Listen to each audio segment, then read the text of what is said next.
But what we've seen in the shift of what the audit actually represents, and particularly the outputs of the audit process in terms of the insights, whether they're macro level or micro level insights in terms of transactional or benchmarking on that business, that's shifting what the audit represents to the client, to what you're actually getting from the audit service.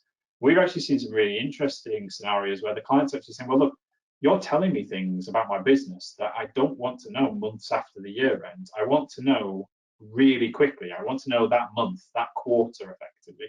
And so that demand is coming from the organizations almost for a continuous audit. Even though they're not asking for a continuous audit, they're asking for more insightful advice from their accounting firm across the year.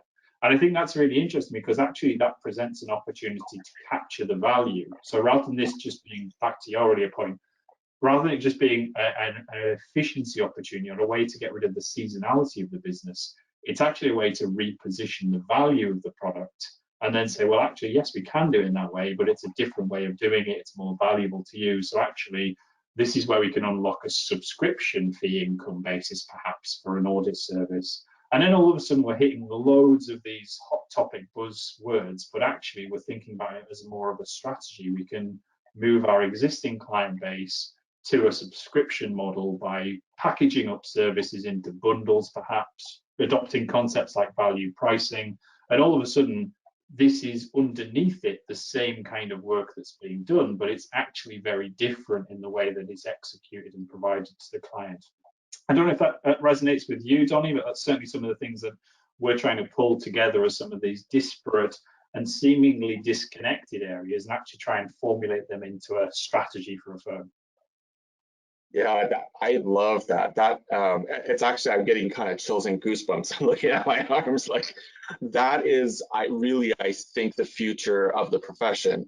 It's, whether I'm talking to CFOs, whether I'm talking to tax people, and, it's so wonderful to hear you say that in audit, because I think audit has always had this mindset around it's the audit opinion and it's that once a year effectively that I'm doing this thing.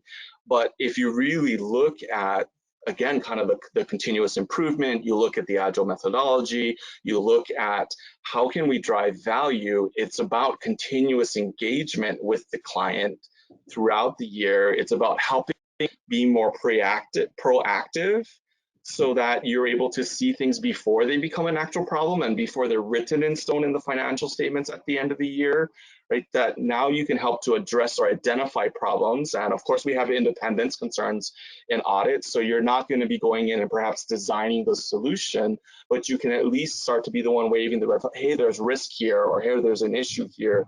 You want to proactively work with the client to address that, make sure it's going to be able to pass muster in a sense, and that it complies with the standards, whether it's the financial reporting standards or the audit standards, and really kind of drive that throughout.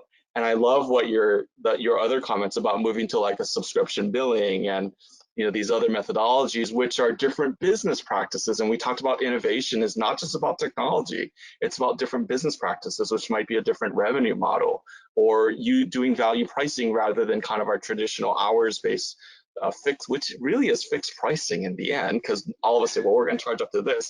I don't know any firm that doesn't end up charging up to that and end up writing off probably some of their time, right? So might as well adopt these things that are going to help improve the relationship with the client and the profitability of the firm.